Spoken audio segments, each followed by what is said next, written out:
আমি যেটা বলি বা আমরা যেটা বলি যে বাংলাদেশের প্রথম এক দশকের ইতিহাস হচ্ছে মুক্তিযোদ্ধাদের দ্বারা মুক্তিযোদ্ধাদের হত্যার ইতিহাস, এবং এই ক্ষেত্রে শেখ মুজিবুর রহমান, তার জেআরবি তথা জাতীয় রক্ষী বাহিনী এবং আরও যে সকল কর্মকাণ্ড আছে, বিশেষ করে বাকশাল তৈরি করা এবং বিরোধী দলীয় নেতাকর্মীদেরকে নির্বিচারে গুম এবং হত্যা করা।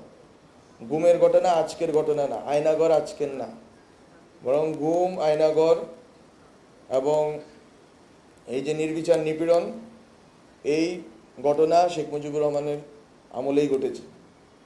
তার মেয়ে যেটা করেছেন, পুরা বাংলাদেশের প্রশাসন যন্ত্রকে জাতীয় রক্ষী বাহিনী বলে কোনো কিছু আর উনি আলাদা করে বানান নাই। উনি যেটা করেছেন, বাংলাদেশ পুলিশকে জাতীয় রক্ষী বাহিনীর রূপে রূপান্তরিত করেছেন, বিজিবিকে সীমান্ত থেকে এনে রক্ষী বাহিনীতে রূপান্তরিত করেছেন। উনি ইভেন পিলখানা হত্যাকাণ্ডের কথা আপনারা জানেন, আগামী 25 ফেব্রুয়ারি পিলখানা হত্যাকাণ্ড দিবস।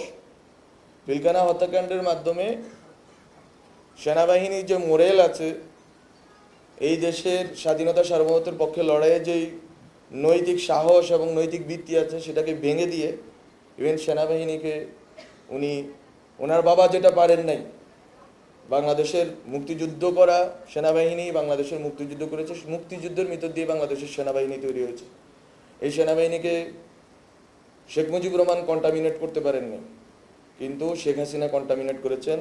উনি এটাকে দূষিত করেছেন এবং এটাকে করাপ্টেড করে রেখে গেছেন।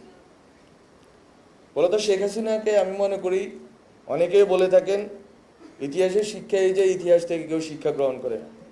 শেখ হাসিনা ইতিহাস থেকে শিক্ষা গ্রহণ করেছেন, এই জন্য তার বাবা 3.5 বছরের মাথায় ওনাকে বিদায় নিতে হয়েছে।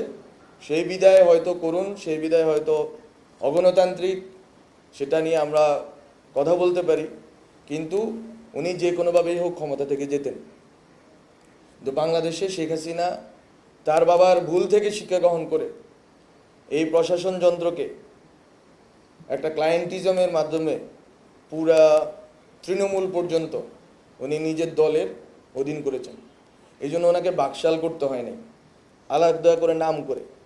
ওনার বাবা যেগুলো নাম করে করেছিলেন, বাকশাল, রক্ষী বাহিনী, ওনাকে এগুলো নাম করে করতে হয় নাই, বরং উনি প্রশাসন যন্ত্রকে ইনহেরেন্টলি বাকশাল করে তুলেছিলেন।